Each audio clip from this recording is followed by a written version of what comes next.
You know you're getting old when you suffer an injury while sleeping. You really did nothing the day before, but you wake up in pain and you say to yourself, what the hell did I do to deserve this pain? I was just sleeping. I was just sleeping. How come I'm hurting? Sleep is when you're supposed to recover, right? So waking up in pain because you were sleeping feels like you've been ripped off, like something has been taken from you. So you're out for 6 to 8 hours and then you wake up with a kink here or an ache there and you're thinking, did someone beat me up while I slept? Yeah, you know, it happened to me the other night. I woke up and just knew right away, oh no, I got one of those knots in the neck. And I love what we all say after this. Oh, I must have slept wrong. Slept wrong? What's wrong with sleep? Yeah, it sounds like the old Stephen Wright joke. Hey, did you sleep well? No, I think I made a few mistakes. Oh man, you know what this is? This is the Old Man Podcast. Welcome to the Old Man Podcast, everyone. But yeah, you have that dreaded kink neck and you can maybe rotate 3 or 4 degrees, and then you have to use your shoulders if you want to look at what is actually to one side of you. Oh, I hate those. It's super obvious when someone has a sore neck like that. Yeah, well, after failed attempts to loosen things up, I went for one of my Floyd's of Leadville CBD balms. I don't even remember which one. It doesn't matter. I just know it felt good to rub a little CBD infused relief on my very stiff neck. Oh, and I've done the same thing. For me, it's the warming balm is the go-to for stiffness, whether in the neck or in calves or in quads. We're not going to say this Floyd's CBD is a cure for a kinked muscle. That's just not honest. I mean, ultimately, your body takes care of itself. And it is still, regardless, nice to have something like Floyd's of Leadville CBD to kind of bridge that time, to get you through that time when you have slept wrong, when you have made some incorrect choices while sleeping, and you wake up with Frankenstein neck. So don't be caught out and don't just put up with pain. It's not your fault. You just slept wrong. Get a supply of Floyd's of Leadville CBD balm by going to floydsofleadville.com and use the code FATTY to get a 15% discount. Thanks to Floyd's of Leadville for being the title sponsor of the Old Man Podcast. 3, 2, 1.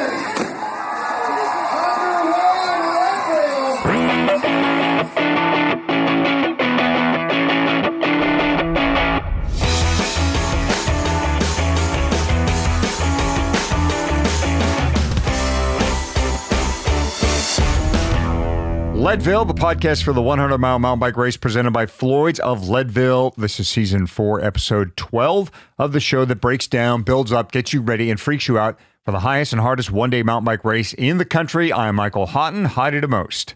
And I am Fatty, and for a little town, Leadville has an incredible wealth of great storytellers, and this season, we have brought many of them to you. We're going back to that well again for this episode to speak to another Leadville legend, Roxanne Hall. Roxanne embodies the Leadville community and this incredible famous mountain bike race, and she calls Leadville home. Even though she doesn't come off as one, Roxanne is a Leadville Trail 100 superstar. And as we talked with her, Fatty, I kept thinking, I have done nothing with my life compared to her. Neither of us have. And one of the tips Roxanne will talk about is what to wear on race day. It's something you and I have talked about on the last show, too. The temperature of the morning, it is so cold, but it's not what the rest of the day is going to be like usually. That said, you want to plan for anything, rain, snow, and hail included. Which is why, if you are like me and generally don't have a need for high-performance shells for most of the year, you want to check out DNA's Cycling's jacket and vest category. And even if you have a jacket or vest now, it's not a bad idea to go to Leadville with a spare so you can have them in separate locations along the course. That is absolutely right. You want to have that spare at the top of Columbine. I always send a jacket to the top of Columbine in a drop bag where your crew cannot get to you. The race organizers take the drop bags the day before the race to the race's high point, to turnaround point, and it is really nice to have it there just in case. The DNA piece I would keep at the ready is that clear race vest. It offers protection from wind and rain, and your crew can still see your DNA jersey through it as you approach a feed zone. Hopefully you won't need any of the stuff Fatty and I just talked about, but if you do, you will be so happy that you grabbed an insurance vest or jacket from DNA Cycling. Yeah. And you might need it. I mean, I have been up there, not on race day, but on other days when I'm riding around race time, when the sky has opened up. And if you don't have something to wear on the way down, you are going to arrive at the bottom without the ability to feel your hands at all. So get yourself a jacket, get yourself some gloves, get yourself some warm stuff for Columbine, and get it from DNA.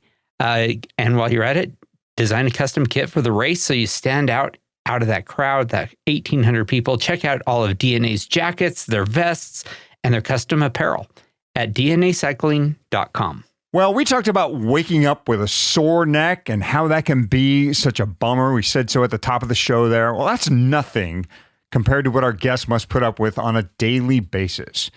A former gymnast turned cross-country skier and mountain bike racer, a horrific crash left her with a body that will never be the same. Yeah, but that does not slow down our guest for this episode, Roxanne Hall. She has overcome tremendous challenges to finish the Leadville 100 more times than any other woman. Her no-excuses approach to life has earned her a spot in Leadville lore. And when and if there is a Trail 100 Hall of Fame, you can bet Roxanne will be a first ballot, no-brainer inductee.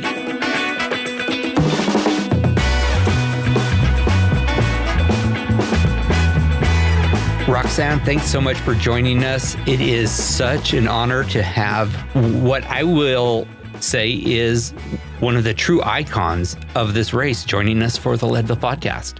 Thank you so much. It's now, I'm going to say why I think you are an icon. You have done the Leadville 100 more times than any other woman.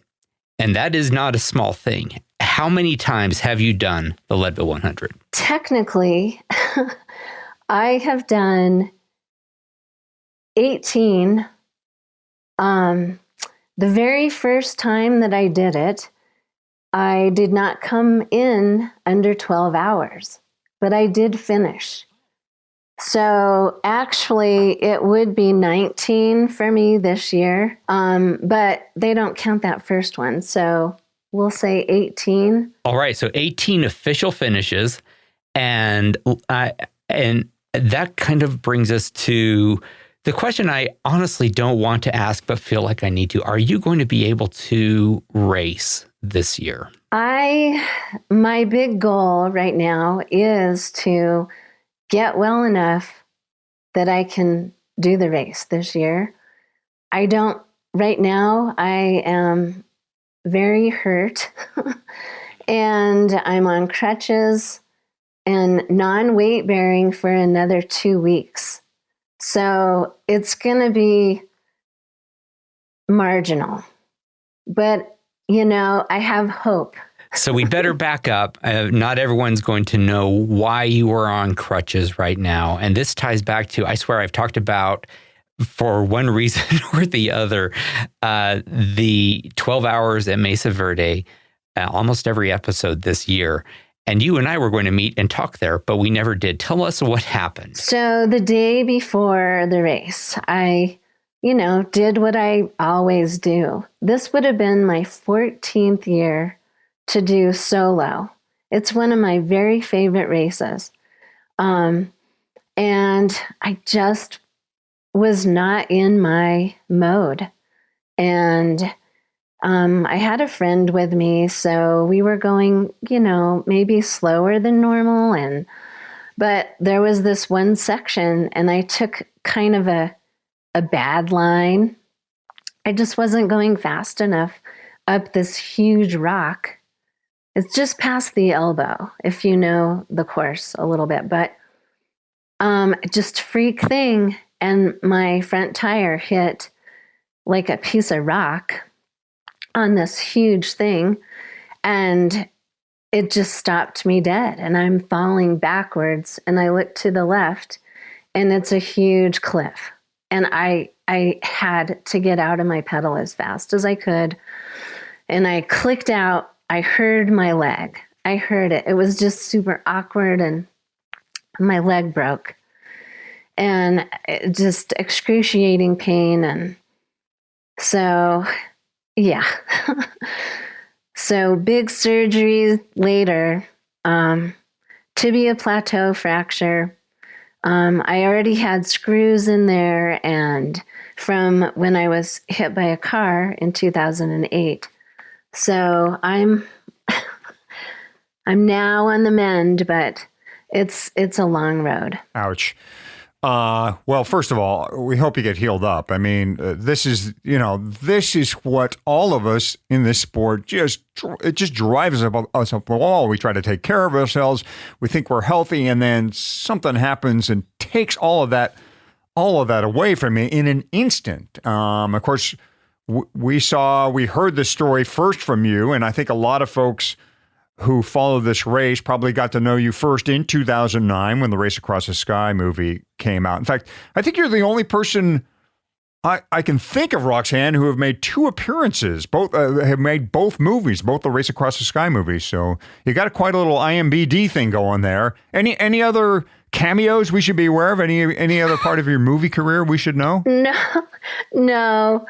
I remember when they made the first movie, we got this call, and Ty and I had to go out to the Nordic Center, and we had to bring our bikes and have our jerseys on and everything. And we had no idea what they were doing, that they were it was going to be a movie, a real movie shown across the United States. And, what made it so, I don't know, heart-wrenching was Ty cries during the interview. And it made it the tearjerker part of the movie. No one could tell me if anything or if it was going to be okay. And it didn't matter if we ever rode a bike again. I just wanted to take her home and for everything to be okay. And then in 2010, they did a nice follow-up with you, which was great. So you had two appearances in the Race Across the Sky movies. But what I wanted to ask you on the topic of injuries and that 2008 crash, do you still, what's life like for you following those injuries? Are you still living with the problems that came up after that crash? Yes, unfortunately, I do have a lot of hardware in my body. I broke my back in 5 places, so they had to do an emergency fusion, and they were afraid that I would have drop foot on my right foot and up my leg, just because of the nerves and everything. So that part of my body and up my shin, it's totally different, and I, can't feel it completely. So, and there's really not one single day that I go through that I don't have reminders of what happened. But I'm just lucky. How does that affect you on the bike? It doesn't, the biking actually is probably one of the least painful things that I do. I'm still very active, especially with cross-country skiing. I teach most of the lessons out at the Nordic Center. And so I definitely feel that right leg when I'm skate skiing. I have to make sure I'm lifting my toes up so I don't trip myself. So, yeah, I definitely have some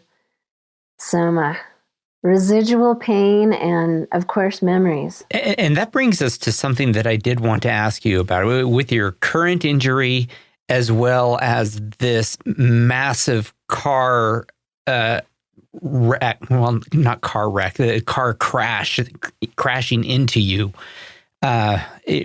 When was it? In 2000? 2008. It was literally June 6th 2008. So with both of those things, you have become, at least in my mind, someone who is a true expert in overcoming, in coming back incredibly strong after something that would put most people on the sidelines permanently. How do you do it? How do you keep coming back? There's more than just a physical piece to that. I will say when I was hit by the car, I did not realize how many injuries, and actually the doctors didn't know some of the injuries, but they did know of the back. And, I was in and out of consciousness. I had a head injury and all kinds of stuff. But I just remember thinking to myself, if I am negative in any way, this is going to ruin my life.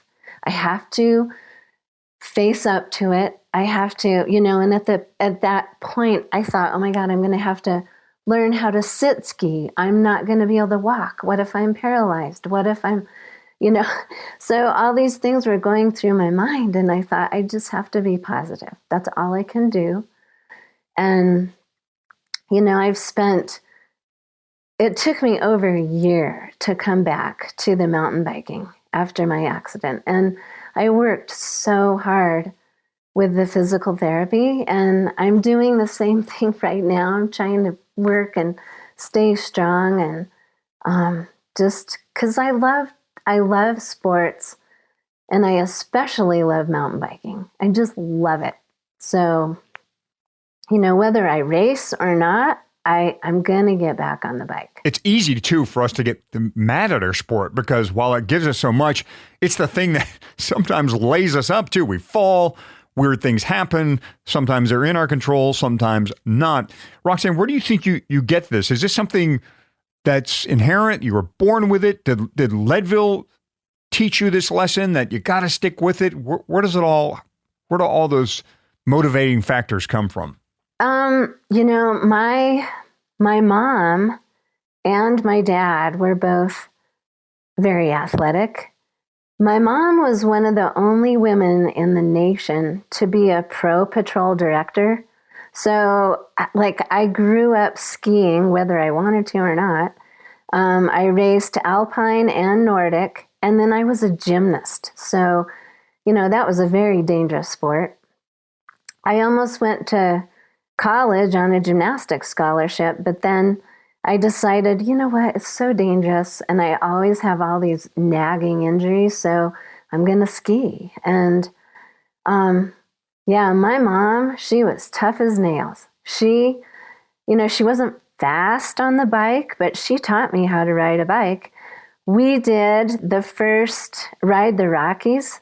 I didn't even finish. My knee, I've always had issues with my right knee, probably some, I don't know what it was, but I couldn't even finish. And my mom kicked my butt. She did it.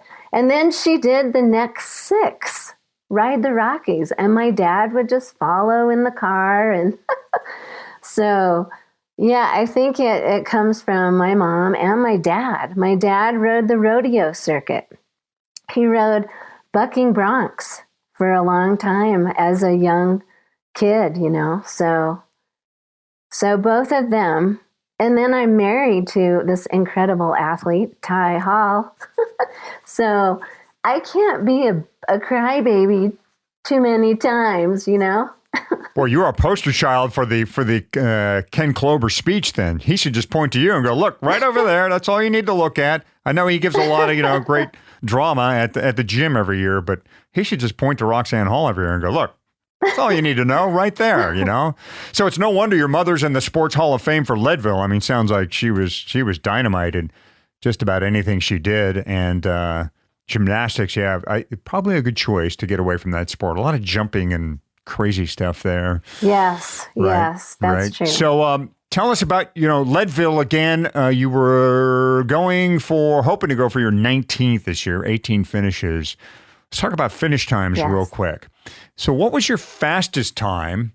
And we were saying, what's your slowest time when we ask athletes this? I'm no longer going to say slowest. Let's say most disappointing, because slowest implies that, I mean, anything can be, you could have any reason for a slowest time, mechanical, blah, blah. But give us your fastest time, and let's say, give us your most disappointing times and why each day turned out the way they did. Okay. So my fastest time was 2015. It was 9:42. For me to get in the nines, oh my God, I was so excited. So I've been in the 9 hour about 3 times. Usually I'm a little over 10 hours. My slowest, very slowest time, but most epic time was the very first year I did it. That was 1997, and I had just learned how to change a tire the weekend before, and literally everything went wrong. I lost a spoke coming down Columbine, had a flat tire, had to change it. It took me almost an hour to change it. Then it started raining, and I started crying and just, and I roll into the dam. I thought they were going to cut me off. I barely had any time. And I finished, though.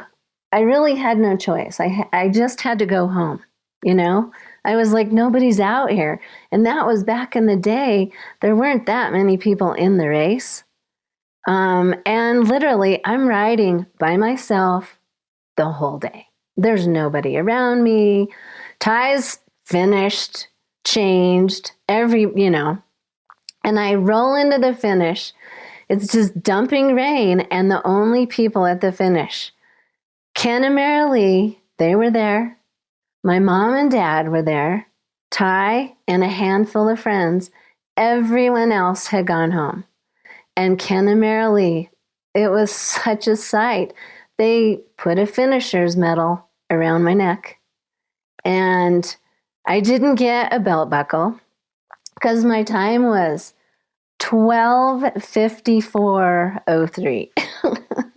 So, but in my mind, that's probably one of the most memorable days because I did it. I finished, The next year and all the years after that, I got a belt buckle.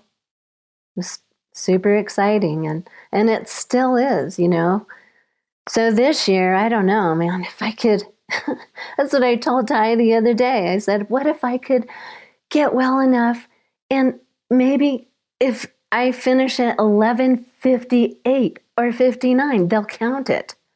So my goal is 20. I want to get 20. And you were so close to getting 20. And I think every single person who is watching or doing or knows about this race is 100%, 120% rooting for you. And the experience that you had in 97, your first Leadville, where you had to change a tire, and you did it in just under the 13 hour where they stop counting times. I mean, that's life changing. And it's right that 12 hour cutoff for getting the buckle. That's one thing, but finishing is truly life changing. Yeah. I mean, in my mind, and Ken and Mary Lee say it every year, you cannot quit. You can't. You don't.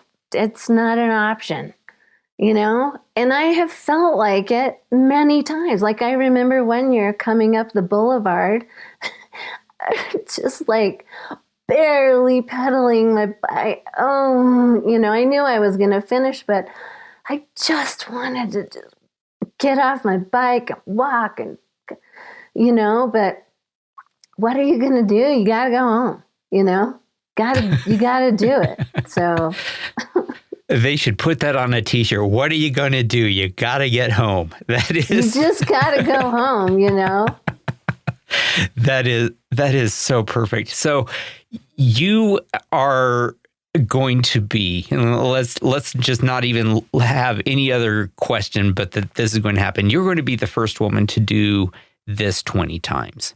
And what is the, I guess, message, the message that you would have for other women who are maybe doing this their first time or are thinking about doing this race? I just remember there were very few women for the first probably 10 that I did. There were not that many women. And I think nowadays there's a lot more women getting into it, and they have so many more options, like with coaches and, just all kinds of stuff to help you get that background.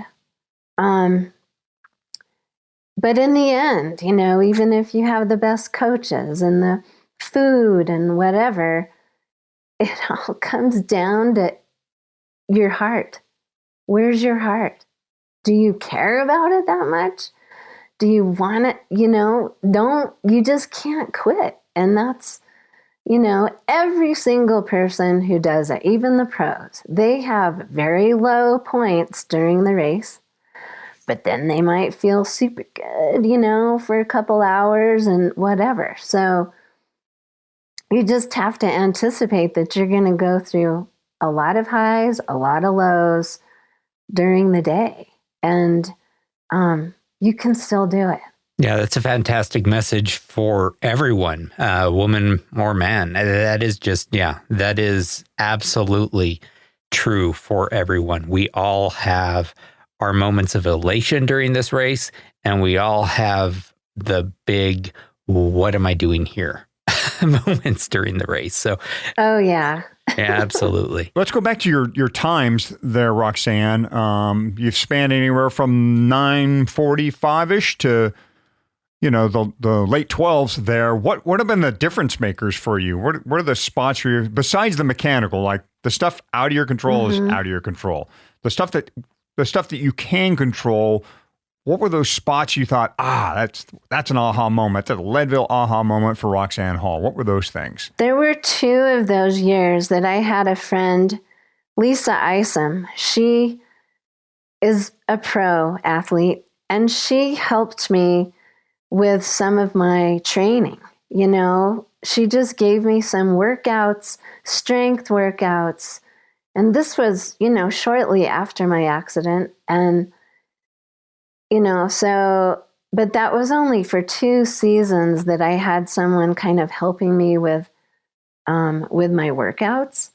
I think nowadays, if you can get someone to help you with coaching and stuff, that helps so much. Nutrition, I'm not the best person with nutrition. Sometimes my stomach gets really upset, and I don't like to eat a lot of, solid stuff. I like the Scratch Lab stuff, and I even have gummy bears with me sometimes. But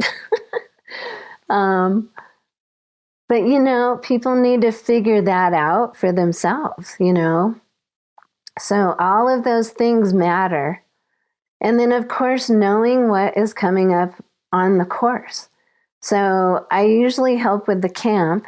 This year I'll be helping maybe a little bit, but I can't, there's no way I'll be able to ride quite yet. So I will say that someday you and my wife, Lisa, are going to need to ride together, because she, like you, also rides with what I'm going to go ahead and call junk food.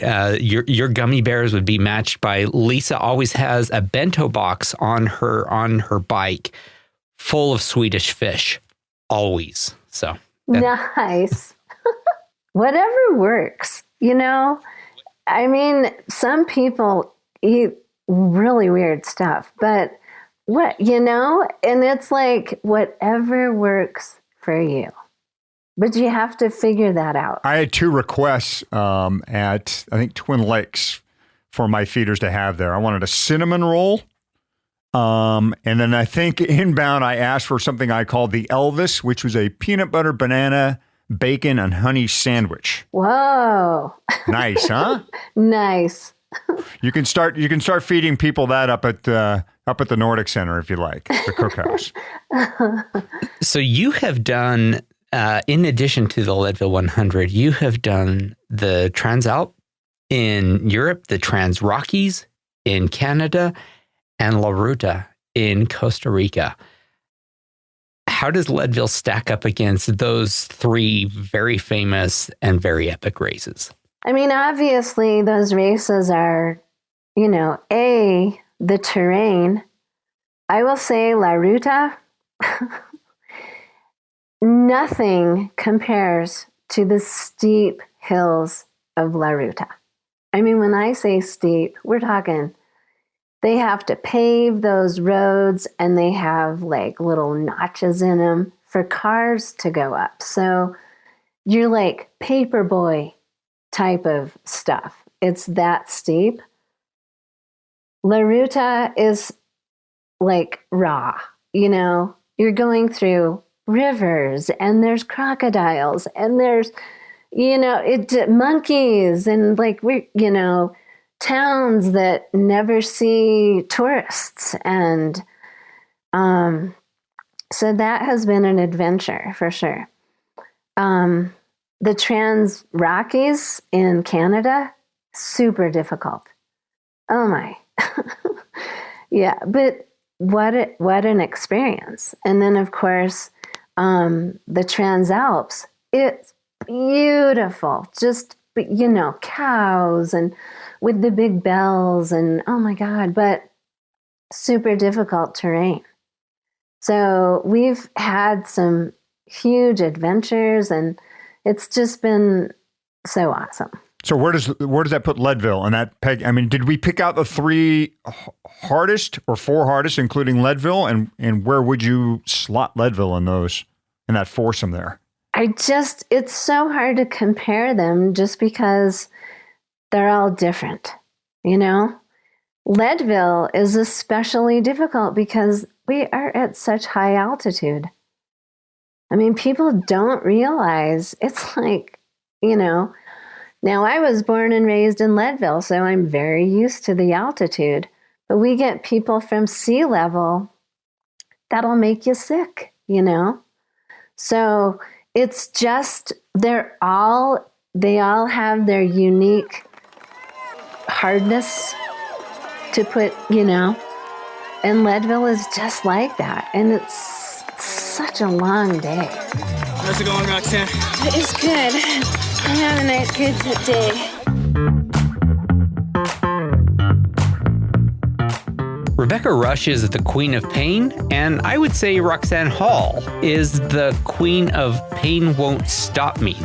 She battles through everything and anything in order to get to her happy place. This past year has been a good news, bad news story for the cycling industry. Good news, more cyclists, more product sales. Bad news, supply chain turned into a mess, resulting in shortages. Yeah, the increased demand is why you may have seen on the Envy website a banner that says some products have longer than expected lead times. So if you go to the Envy site looking to buy direct from them, you very well could be stopped cold at checkout. Yeah, with wheels especially. Envy has been overwhelmed by demand, which, speaks to their quality. But they are going full gas. It's still difficult to keep up. We hope you have the Envy stuff you need, but if you don't, there still might be a solution. Yeah, we reached out to Envy, and they told us to have listeners check with their dealers. Envy has 50 premium dealers, and those dealers carry inventory. So if you're in search for a set of wheels or something else currently not available on the Envy site, consult their dealer list and see if one of them has what you need. Envy also has online partners with sizable warehouses, and one of them may also have what you need. Yeah, we hate to send you on a wild goose chase for your stuff, but this is something that has affected every manufacturer in the bike industry. So again, consult the Envy site for what you need, then go to the Envy dealer list to figure out where you can get it. All of that is at Envy, and that is ENVE.com. And, Shimano has been in the same boat here with demand exceeding supply, and it's turned into kind of a nasty situation with nefarious companies putting out counterfeit Shimano chains. So be careful with where you get your product. You want to go through authorized dealers, especially for Shimano stuff. For sure, because Shimano's in demand, and so people are going to try to fit that demand with fake product. Hopefully, you've already got all the components you need, because it is tough to find stuff right now. What we'd like to do here today is spotlight another part of Shimano, and that is their Pro Bike line of equipment.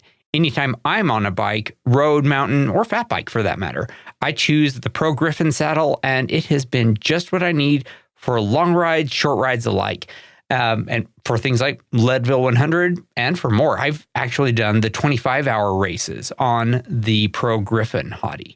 And the Hammer has two. Same saddle, same distance. So from the Nelson family, 4 thumbs up for the Pro Griffin line. One of the cool things about Pro saddles is that you can easily attach to them the Pro CO2 tool bracket.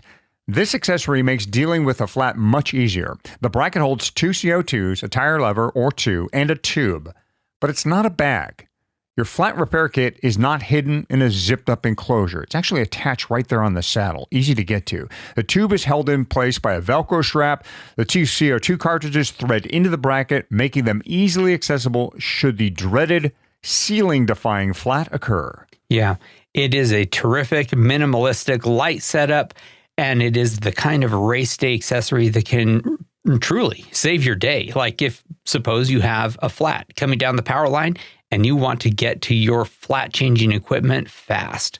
And it is great how Pro Bike makes it easy to integrate this flat repair kit right into the saddle. The CO2 tool bracket is just one of many great accessories available from Pro Bike Gear. To see all the ways to make your ride and race go better, go to pro-bikegear.com. Our guest is Roxanne Hall, a Leadville legend who doesn't act like one. Modest is her middle name. But she's got the goods, and she has one hell of an objective when she lines it up for the Leadville Trail 100. Climb that beast without dabbing. So tell us about your Leadville training in a normal year. Like, do you go into town and ride the course? Is that your training, or do you stay away from the course? What's your approach as far as getting ready once you go, okay, you got the second Saturday in August is clearly in sight. Roxanne Hall is definitely in the race. What's your training strategy?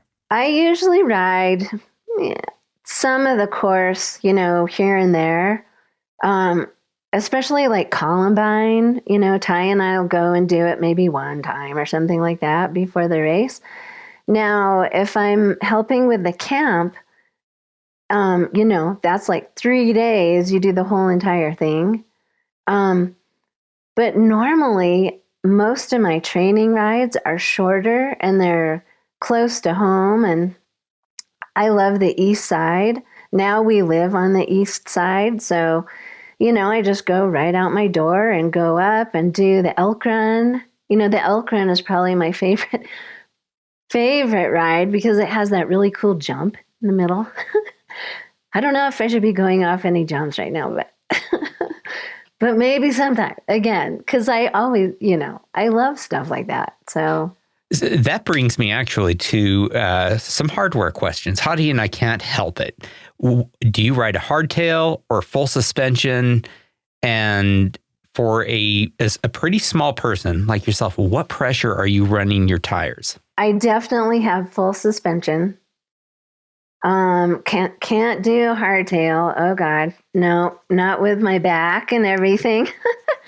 The pressure, I usually have 18 in my front tire and 20 in my back. Great advice for anyone who is racing the Leadville 100. I'm sure as someone who is at the camp often, I'm sure you've seen many times people will arrive with their pressure at like 35, 40 PSI. And take it from a Leadville local who has done this race more times than any other woman. 18 or 19 up front, 20 in the back. Of course, that varies from person to person, but less is definitely more. So you have done the course, of course, 18 times and 19 times. and of course, ridden it countless times, not during the race. Is there a part of the race, a part of the course even, that you always either look forward to or dread, or both? St. Kevin's, I mean, during the race, that's becoming tricky just because there's so many people in the race. And so that part, I'm just like, oh, please don't, make me get off my bike. I hate getting off my bike. If I can pedal up Columbine, like that's usually my goal. Columbine is not to get off my bike, but it's tricky because you don't know who's going to be in front of you. They might bobble, and then there's not enough room for them to get over and stuff like that. But I do like the climbs. I have done this race a time or two myself. I have never, ever cleaned Columbine or ridden up all of Columbine. Is that... I am stumbling over myself because that is just the thought of riding Columbine during the race is extraordinary to me. For me, my legs get so tired if I'm pushing my bike. Like, I hate it so much. They just like cramp up. And I remember Dave Weens, he would always say, well, you need to practice your weaknesses. So, I try to practice pushing my bike, but it just hurt. I would much rather be sitting on my bike and pedaling and, trying to stay on my bike. And it's so much faster for me if I can just stay on my bike. The last 100, which was 2019, that was the first year that I cleaned Columbine, but I also cleaned the power line going back. That was pretty exciting because I'd never done that in the race. I've come close, but that was pretty cool. I don't know if I can do that again. Do you have a strategy then, Roxanne, when you line up race day morning? Is there something in your mind like, okay, I want to make sure I do this, and the other to make my time, or do you ad-lib it? I mean, at the start, it's usually pretty aggro. It's like if you're a road racer, you're gonna be fine. But I don't like drafting. I don't like being, so that part I'm just concentrating on. Don't do something stupid. Don't hit the, you know what I mean? Don't get involved in a crash. People get too worked up at the very beginning. It's such a long day. So, that would be my advice is just calm down. It's going to weed out. When you hit Kevin's, do you try to make a Roxanne move there, or are you still in the stay settled in mode? I usually try to make some moves on the climb because there's usually, it never fails. People are getting off their bikes and, most of the people, they have way too many clothes on at the start. And I know it's freezing. It's like so bitter cold, going down to St. Kevin's. But if you can hang in there and not have to pull over. I don't know how many times every year I see so many people pulling over as soon as we start up St. Kevin's because they have all these layers of clothes, So, but yeah, I try to definitely stay on my bike, make a couple of moves here and there, to get around people who are just walking. And on race day, for you, what do you consider the crucial moment or segment of the Leadville Trail 100? There's several big areas, but I would say once you get to the dam, that's a huge, then you have to prepare your mind to settle in, and you're going to be climbing for a really long time going up Columbine. And then that turnaround, that's it's such a good feeling. Because then you just have to go home. You got to go home. I know it's 50 miles, but hey. We got to get those T-shirts made, Hottie. And get those started right now. You got to go home. Just got to get home. So it's for you, the turnaround really is sort of the mental turnaround as well as sort of is what I'm hearing. What's your approach for that final really big climb for the power line? I mean, I always try to ride it, and that's hard. It's changed a lot. They've removed a lot of the really gnarly rocks and stuff, so it's smoother now than it ever has been. So that's kind of helpful. But then Sugarloaf, that's still pretty darn hard too. Going over Sugarloaf, tons of climbing. But then once you get to the top of Sugarloaf, that's such an awesome, and you can just fly down that stuff. We talked about your injuries earlier, especially from the 2008 crash. At any point in this late in the stage, are you conscious of what your body's been through in the past? Do you feel anything that's either disturbing or that makes you tentative? What's going on in your mind from a mental, as far as your history is concerned at that point? I always think about my back, and then, both my knees are shot. They're just shot. So my right knee, I know I'm going to have a knee replacement because I've had just so many horrible, things. And now my left leg is so yeah.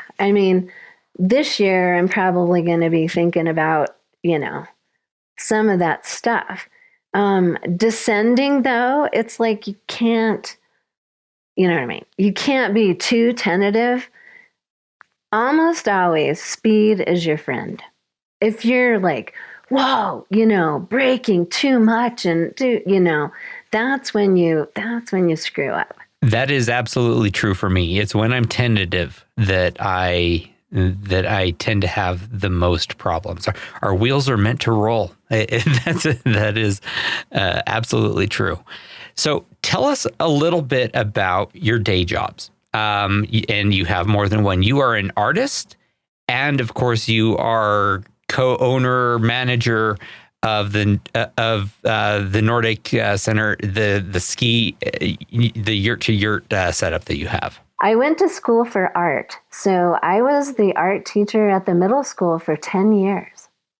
And that allowed Ty and I to, we bought the Nordic Center in 1994 because we wanted to stay in Leadville.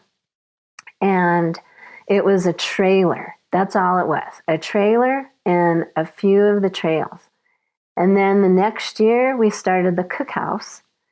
And it was a hit right away. But we were still in this trailer.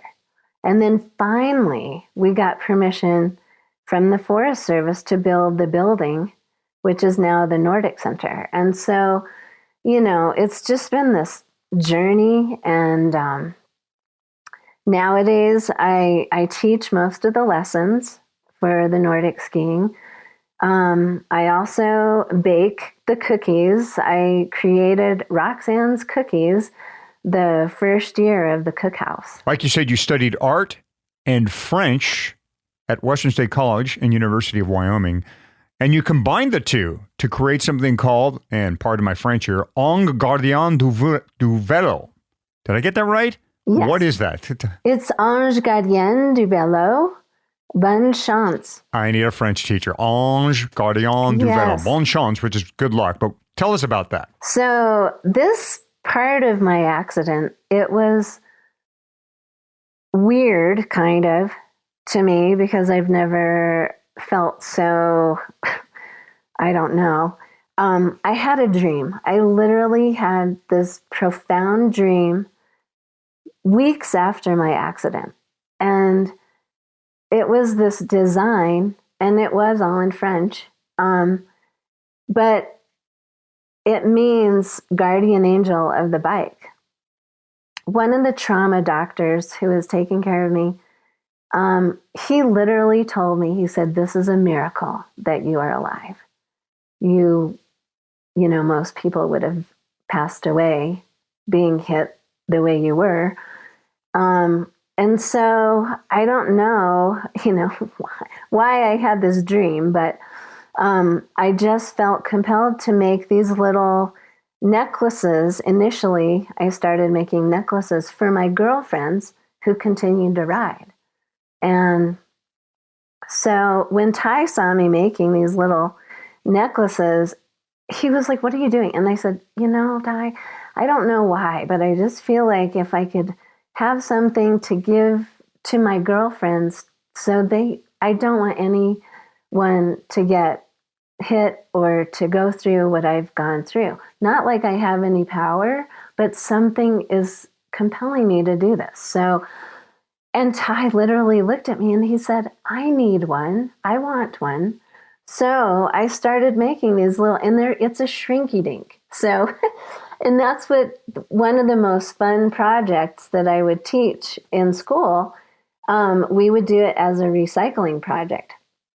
So number 6 plastic, which now they don't really use that anymore, but I would have kids collect number 6 plastic, and then you can draw on the plastic, put it in a toaster oven, shrinks, and then it's not like a piece of gold or something. So if you lose it, you're not going to, lose all the money, whatever. So I started making these, and it was a hit right away. The first year that when I was hit, I still had to go through a knee surgery. They had to wait 2 months, so my back was ready to do a knee surgery. And that year, I had a little pouch on my crutches full of these little guardian angel bike necklaces, and I was handing them out at the 100. And it just spawned this reaction. All of a sudden, I was getting calls and orders from people, and they wanted like 30 of them or whatever for their team. And I still do sell them at the Harper Rose Gallery and Stanix Art Gallery downtown. All right, Roxanne, I'm going to try a little bit more French on you and get one more question in while I can. Okay. Qu'est-ce que vous recommandez? Qu'est-ce que vous recommandez? What would you recommend to every Leadville racer, especially first-timers? And would it be maybe sewing front pockets on your jersey? So that is another idea that, like, I just have a hard time reaching my back pockets. So I came up with this idea of putting pockets on the front of my jerseys because I can reach them. And it's so helpful. I was going to name it the Rocky Pocket. Rocky Pocket.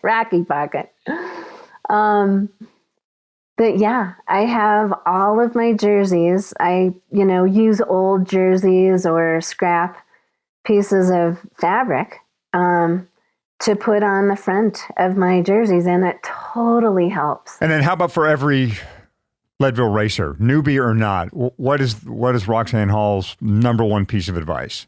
My number one piece of advice is to chase your dream and do not give up. Keep going. Because the finish line, the red carpet, Kenna Lee, it's all worth it. It's totally one of the best things and best feelings that you can ever have.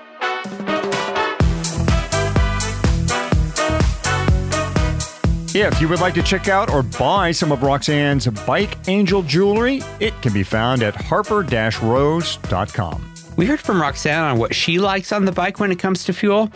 She has amazing, extensive experience, which has brought her to a point where she has this part of her race down to perfection for herself. There's not a lot of planning or experimenting needed for her.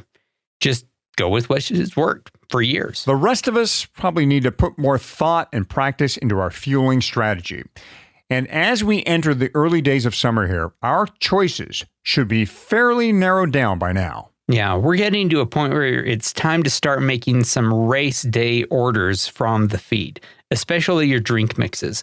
If you know what works, stock up now, because finding out a couple of weeks before race day that there are supply chain issues, we've talked about that before, and you can't find your favorite flavor of Scratch or Noon or Morton or whatever, that would not put you in a good mood or in good spirits for a very important day. Yeah, the shelf life of drink mix is long enough that it will be fine come race day, especially if you keep an unopened bag specifically for race day.